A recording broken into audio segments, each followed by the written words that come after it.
Wow. Mm, mm, mm. I know, I know.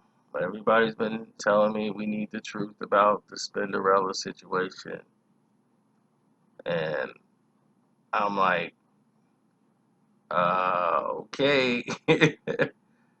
It's crazy because,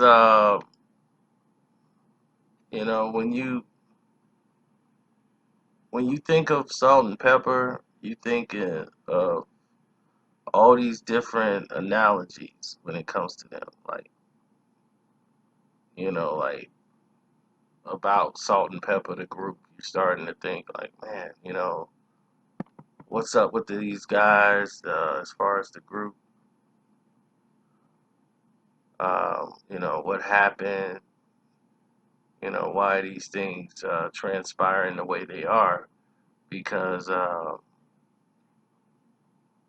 lot of things just don't seem right. You know what I'm saying? As far as why why certain things happened the way they did. It just kind of messed up from the beginning because it seems like they never really had proper management since Herbie. And even when Herbie was the management, it was still some things not quite right. And this was from the very beginning of Salt and Pepper. And when you look at everything,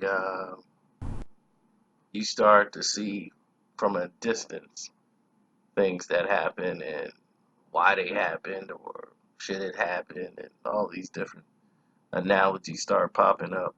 But Salt and Pepper has always been that trio of controversy, or something was around, but they were like the first ones to really make it with the guys, and be in the lineup with the big boys, and nobody cared about them being there. So they always had a place in our hearts. Now, Spinderella, right? When they were coming out, they needed a DJ. So they were trying out and trying to see who was going to be their DJ and how was it going to play out. And Herbie was supposed to bring in somebody, and they had this guy named Tila Rock.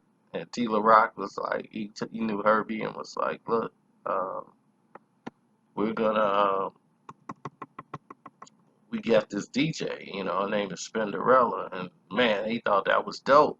But it was already a Spinderella. It was a Spinderella rapper, another Spinderella DJ. They were dudes. I think she's the first Spinderella female, and not the one we're talking about right now.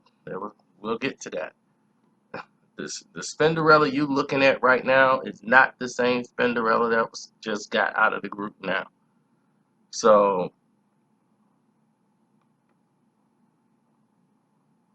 Salt and Pepper came up, and her name was Latoya, by the way, who ended up changing her name to the original Spinderella. Then she ended up switching it to the original.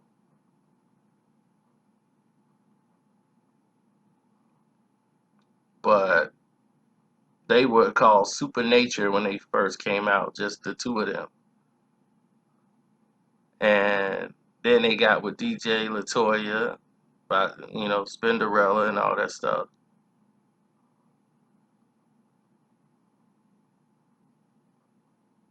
So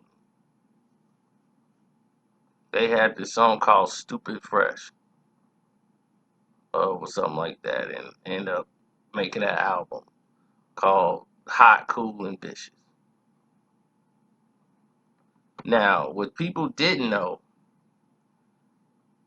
is that this beef with Salt and Pepper has been going on for a long time.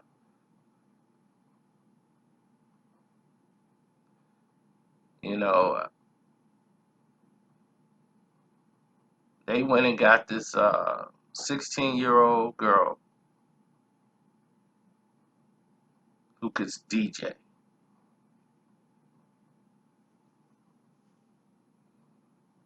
And it was a big riff between Salt And Latoya, who's known as the, Spinderella,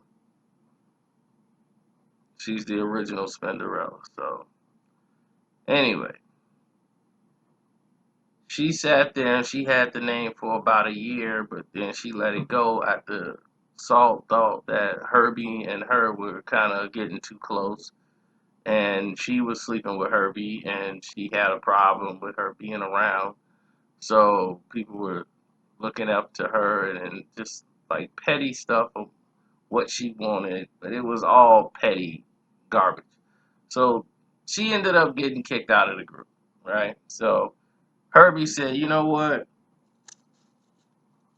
She ended up leaving and they split, and that was it. Because she was just like, look, I'm not going to compromise my sound and do all this other stuff, and you're doing all this nonsense to try to get me out the group anyway. I'll just leave. So that was that. Then they brought in a 16-year-old girl named Spinderella. They called her Spinderella. That wasn't her name. So they took the name Spinderella and thought, well, she kind of resembles her. No one's going to know the difference. That's Herbie.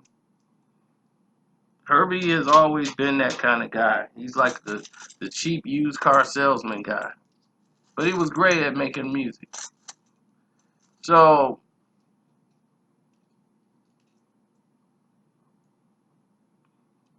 Salt and Pepper went more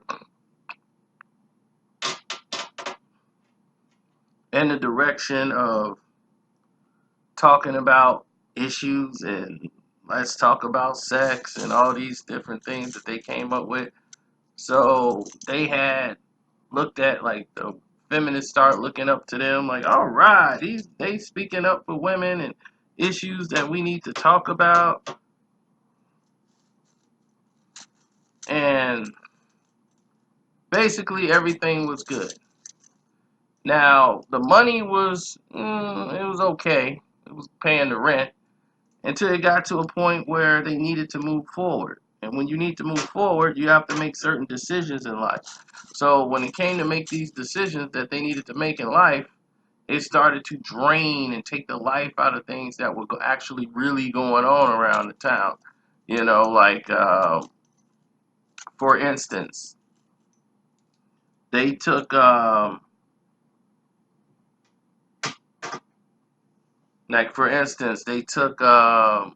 big record signing contract after they dropped the most popular album, that the world has seen, with that very necessary.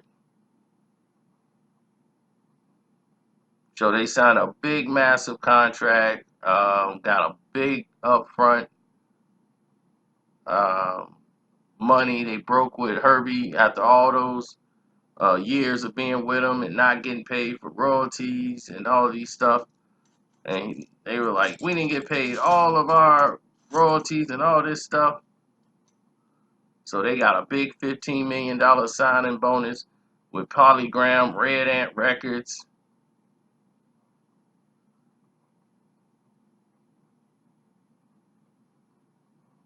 And they had what, 15?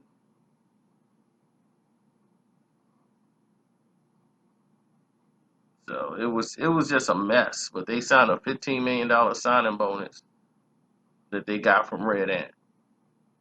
And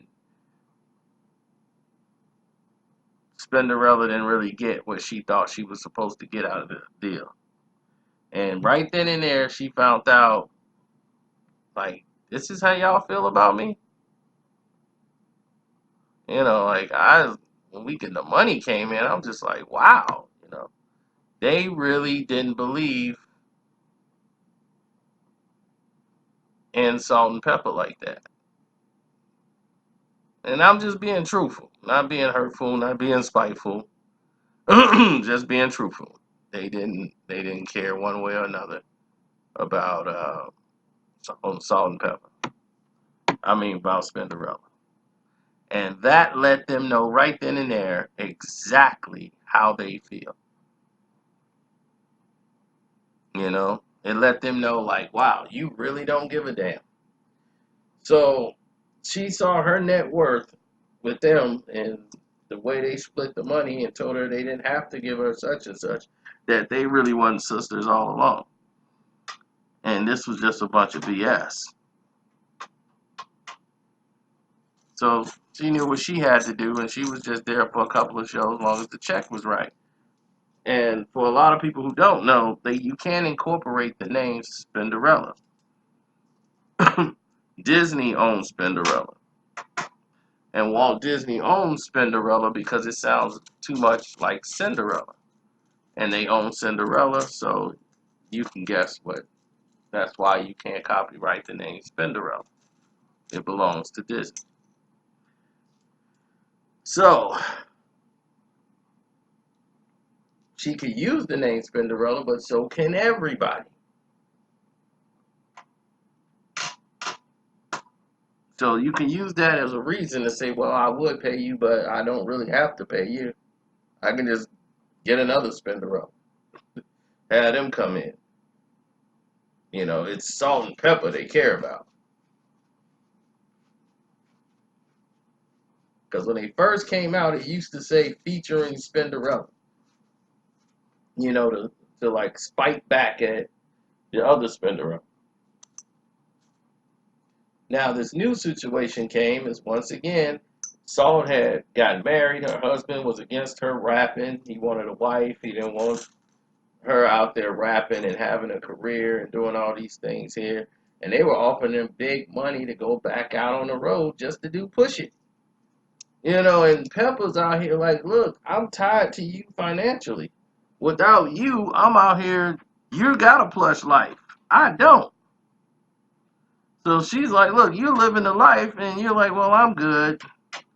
But she's like, I'm not, and I'm tied to you. And I'm just like, look, let's do this. And he was like, well, you know, I'm a Christian man, and you're a Christian woman, and you can't be out there saying push it. So I don't want my wife out there saying push it. But she was like, look, push it can mean anything. It don't have to be just sex. And she was like, yeah, I want to get out there and do it, but you know, he gonna trip, and I gotta respect the man of the house, and he's my husband. So, of course, it ruined a lot of money. Like, they missed out on millions on her being, you know, late to the dance. Then, next thing you know, she wanted to get out there. She was missing some of her opportunities. You know, Pepa was on a reality show, got her on there, and when she started making some money again, then she realized, Salt realized her husband just wanted to control her. He wasn't thinking about, oh, you know, he just wanted control. He didn't want his wife out there doing anything else. And she was like, look, I want to be out here doing something, earning money and living my life again. You know, I feel like I'm like letting some of this stuff go by. And she started getting that fever when she started performing on stage and doing some commercials. She's like, look, I'm back out there. The fans still love us. Like, we can do this. Next thing you know, the husband like, look, if you gonna do this, I'm out. So there was no Spinderella. Then finally they contacted Spin and was like, yo, we gonna get back out there, my home girl. So she was back for a couple of shows. Then once again, some money pop up, and then she's like, okay, well, this is what I'm gonna want. You know, Spinderella, she's been doing her own thing, trying to establish herself in other areas because she already knew to get drop with these girls. She already knew there ain't nobody looking out for her and got her best interest in mind. So she was already set up. So when she knew that, hey, okay, it's a check, this is what we getting paid, bet, I'll be there. But other than that, she ain't finna just be out here trusting the girls. Then she started talking about negotiations, like for this tour, this show that's coming up that they got. And, you know, to have Spinderella there. And right away, they tried to minimize her work to the group, which she was very viable to the group. When she got on the mic and started talking, and when she was on What a Man and rapping and all this stuff, she was very instrumental to the group. You know, so without a doubt, Even Kwame was like, man, that's weird. Like, he was even shocked. Like, that's just odd. Like, I never would think they would even have that type of disdain because they was more like sisters than like anybody else I seen. So it's kind of crazy that they would do her like that. But she was aware of it. So she basically was fired. They never posted anything about it, and they kind of used her still for the promotion. So she got ahead of the ball and put the statement out because she knew, like, y'all ain't finna do this to me. Y'all ain't finna let the fans believe like it's gonna be the trio. It's just y'all, and that's just the way it's gonna be. Don't even put me in it. And I understood it. I understood what she was doing because that made sense, you know. So she left a message. You know, she was like, "Look, I'm deeply saddened about what went down, and I'm quite sure y'all, majority of y'all, saw it already." Well, she was like, "I'm deeply saddened to share with the Spinderella and Salt and Pepper fans that I will not be performing at the NKOTB mixtape tour. Despite my participation in promoting the tour and highly publicized as one of the acts in January, I received a termination email from Salt and Pepper excluding me from performances with the group. It was my expectation after making that decision that they would also take the responsibility for sharing the news with the public and other affiliated parties. It has been months now with no mention. Out of love for my fans and commitment to upholding a standard of professionalism, I've taken it upon myself to let everyone know. I refuse to participate in misleading fans, ticket holders, and others who, based on all the advertising, we're anticipating seeing the iconic Salt and Pepper and Spinderella trio. So I'm making it clear now. Please know you will have the opportunity to see me this summer in many other projects and activities I'll be participating in, and I look forward to seeing you all then. Thank you, Spinderella. Boom. And that's it. So they tried to deceive y'all and pull a wool over your eyes. It made y'all believe that the trio was gonna be there, but that's vintage Salt and Pepper. They something else. Anyway, thanks for listening. Don't forget to support the page, man, and hit up the Cash App. I'm Carcino on the Cash App, or click the link in the description box and hit me up in the Streamlab. Peace.